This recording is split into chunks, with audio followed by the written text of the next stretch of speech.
اهو ده اللي انا كنت قلقان منه، ان كابتن فرانك لامبا يجيله حالة تشبع بعد الفوز اللي عمله بعد اخر 20 ماتش خسارة وتعادل، فبيجي يكسب ماتش خلاص حالة التشبع خلاص. يعني زي الفل كده، ونوتنجهام فورست تتعادل مع تشيلسي على ارضها، وانا كنت متوقع ده في حلقة النصايح اللي ما شافهاش يشوفها. ويلا اظبطوا لي لايكات السبسكرايب، شير لاصحابكم، واظبطوني على ويلسون. ويلسون، الناس اللي قعدوا يقولوا لي ما احنا كلنا هنجيب ويلسون. ويلسون يعني حرفيا مش جايب 8%. يعني بصوا يعني مظبطنا على الاخر. نبدا كده نتكلم على اول ماتش كده، الماتش الجميل بتاع نيوكاسل. ويعني بصوا، يعني انا عايز اتكلم عن تريبيه العره ده. هو ماسك علينا سيديهات، ماسك علينا زله؟ لا، ما هو اكيد ماسك علينا زله. اكيد ماسك عليا انا زله انا شخصيا. يعني عارف، هو يعني تريبيه ده بقى له 15 جولة تقريبا، 16 جولة ما طلعش غير كلين شيت واحد، وعمل اسيست او اسيستين، اللي هو حاجة زي الفل. هو تريبيه من ساعة ما رجع من كأس العالم هو مش في الدنيا اساسا، ما بيجيبش نقط. ما بيجيبش نقط من بعد كأس العالم، هو تقريبا كلين او اتنين كلين بالعافية اللي هو من بعد كأس العالم. حاجة في منتهى السوء اللي في الدنيا، بيعمل كل حاجة غلط. النهاردة يعني انا اشكر، يعني اول مرة اشكر اللعبة، لانه يعني في طبيعي ان الجون يتحسب اون جول على تريبيه، وكان ممكن يجيب بقى صفر ولا سالب ولا مش عارف ايه. بس الحمد لله يعني رأفوا بحالنا وحسبوا الجون لكريستنسن. كانت هتبقى كارثة يعني. يعني ويلسون 13%، يعني اللي ما يعرفش 13% يعني لا شيء اساسا، يقدر ان هو يعليك جامد. ويلسون جاب ضربتين جزاء، ايزاك هو اللي تسبب في الاولانيه واتحسب له اسيست. ايزاك كان سيء جدا النهارده، مع ان على فكره يعني هو ما كانش بيلعب جناح صرف، هو كان قريب برضه من الجون، وكان في وقت من الاوقات كان بيلعب مهاجم تاني تحت ويلسون. بس سيء النهارده، ايزاك كان سيء جدا يعني. كان في برضه اسيست لايزاك ولجون، والجون ماكسيمان بس اتحسب تسلل. بس ويلسون في العموم بغض النظر عن ضربتين جزاء كان قريب قوي للجون. ويلسون كنت حاسه ممكن كمان ان هو يعمل شغل اكتر من كمان الجونين اللي هو عملهم. فزي ما انا قلت لك في حلقة النصايح، قلت لك انا بحبه، يعني انا شايف ان ويلسون هيجيب جوان اكتر، شارب على الجون اكتر. بس ايزاك انا بميل ليه، وحتى لما قلت الكابتنة قلت الاتنين، بس قلت اميل سنة لايزاك عشان ان ايزاك ضمن وقت اكتر. وزي ما قلت حصل، يعني هو ويلسون جاب جونين، بس مين اللي لعب 90 دقيقة؟ إيزاك. لكن ويلسون خرج في الدقيقة 70 ولا حاجة و60، تقريبا كان 70. ليدز المالت جابوا جونين من لا شيء، وبوب صد ضربة جزاء، يا بخت اللي معاهم بوب.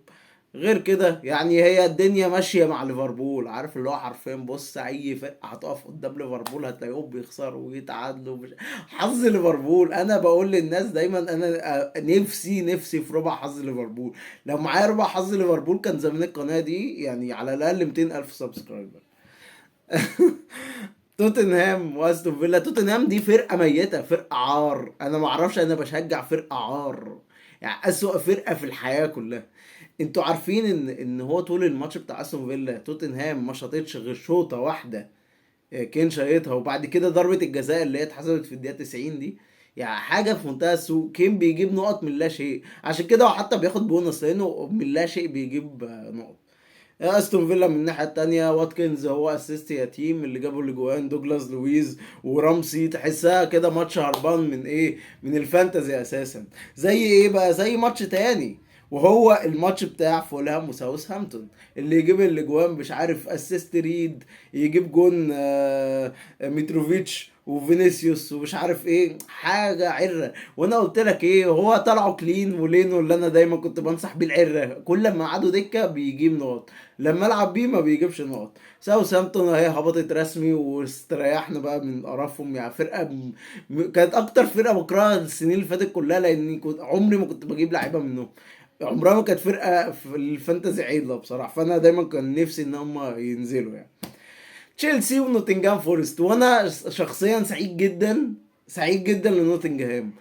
انا مش عايزهم يهبطوا، واعتقد ان هم دلوقتي بنسبه كبيره، يعني اكيد بنسبه على الاقل مثلا 70% مش هيهبطوا، لان ليستر ضايعين، ليدز ضايعين، ايفرتون اعتقد ان هم هيقعدوا في الدوري. ف اللي جاب الجونين قووني، اللي هو جاب برضه جونين الماتش اللي فات. المشكله الولد ده مهاجم عره، انا مستغرب ان هو الدنيا ماشيه معاه جوان وبتاع. بس طبعا كان في خوازيق، طبعا كان جونسون كان قاعد دكه، انت كنت قاعد بقى مستني جوان بقى، قلت جونسون هيجيب، جونسون كان قاعد دكه. في الناحيه التانيه اللي جايب الجونين ستيرلينج، ما انت بص اعرف كده الماتش ده غريب ملوش دعوه برضه بالفانتازي. يعني اللي جايب الجونين قووني، اللي جايب الجونين ستيرلينج. ستيرلينج ده اخر جون جابه في حياته مش عارف كان من 19 شهور تقريبا. لعب قعد يتحنك، راح لعب بمندي. انا بحب مندي ومقتنع بيه اكتر من كيبا، بس مندي ما بيلعبش بقاله شهور، فاللي هو صباح الفل. هو لمب فرانك لامبا ده مدرب فاشل، افشل مدرب في الحياة، يعني عمري ما شفت افشل من كده. والله يكون في عون جماهير تشيلسي، زي الله يكون في عوني بفرقة زي توتنهام دي بشجعها. زي بقى الله يكون في عون مين كمان؟ مشجعين يونايتد. النهارده يونايتد في الماتش بتاع يونايتد وولفرهامبتون، يونايتد النهارده اقسم بالله العظيم شايطين تقريبا 27 28 شوطه، منهم تقريبا 3 4 5 6 انفرادات لانتوني ده لوحده. انتوني ده عره، والله العظيم والله العظيم انا ما شفتش لاعب عره زي انتوني ده.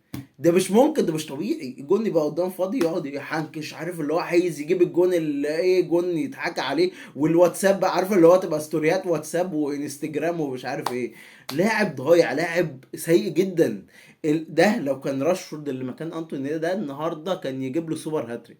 ما لعبش النهارده راشفورد، بس ما تبيعوهوش، استنوا المؤتمرات الجوله الجايه، واعتقد ان هو بنسبه كبيره ممكن يلعب الاسبوع الجاي. يعني انا كنت سامع كلام اصلا من قبل الديدلاين ان راشفورد كان اتدرب مع الفرقه بس مش جاهز ان هو يعني يلعب الماتش ده، او يعني كانوا خايفين عليه. فاعتقد انا لسه ما شفتش مؤتمر تين هاج بعد الماتش، بس اعتقد ان هو حاجه خفيفه ان شاء الله. كلين بتاع شو، وهو هيفيدنا ان شاء الله يونايتد في الكلينات الفتره الجايه. المفروض يعني الماتشات الجايه المفروض سهله، يعني المفروض بقى لما نجيب لعيبه منهم ما يطلعليش شو بقى مصاب ويروحوا طالعين كلين. ما انا عارف انا حركات شو دي، كل لما اجيب شو يتصاب ويحصل له اعاهه، يتعوق في الدنيا وما يلعبش الماتش ويبقى حاجه تقرف يعني. وبس كده، ونيجي على اخر ماتش كريستال بالاس. جونين ايزي الحمد لله. انا كنت واثق ان زها ده عره، عشان في ناس كتير جابت زها، قلت لهم قعدوا دكه قعدوا دكه ما تلعبش بزها. وهم لا، احنا هنقعد. ده في ناس قعدت ويلسون عشان يلعبوا بزها، اللي هو حاجه صعبه جدا. يعني انا مش عارف بصراحه كميه الثقه في لاعب عره زي زها ده على ايه. يعني هو ده جاب كام جون طول الموسم يعني عشان تراهن عليه او كده؟ ايزي جايب جونين. الكليم بتاع كريستال اتاخد وزي الفل. في ناس بقى كان معاها دفاع بقى من كريستال بالاس بس كانوا قاعدينه دكه. بس كده. احنا فاضل لنا دلوقتي 4 جولات وماتش الدبل. يعني الجوله اعتقد انها سيئه بس مش بالسوء بتاع الجوله اللي فاتت بصراحه. على الاقل على الاقل يعني على الاقل أنا شخصيا عندي اقل ويلسون ايزاك ها كده، وانا برضو ما لعبش عندي غير 3 تقريبا، فالدنيا برضو في التمام. ممكن نعمل حلقة تكملة للصياح، بس النهاردة ان شاء الله يعني الحمد لله برضو ما صحناش كتير. فقولوا لي جبتوا كام نقطة في الجولة دي يا شباب، ومين معاه ويلسون، مين الناس الجامدة اللي معاه ويلسون والناس الاجمد اللي كابتنه ويلسون. انا للاسف حزين لاني كنت هكابتن ويلسون، وفي اخر لحظة يعني النت كان قطع وانا كنت بحط الكابتن على ويلسون. فالواحد حزين. بس كده يا شباب، اظبطوا لي لايكات وسبسكرايب وشير لاصحابكم، واستنوا حلقة صياح جزء تاني، وطبعا حلقة النصايح وتظبيطات بقى للجولتين اللي فاضلين. اشوفكم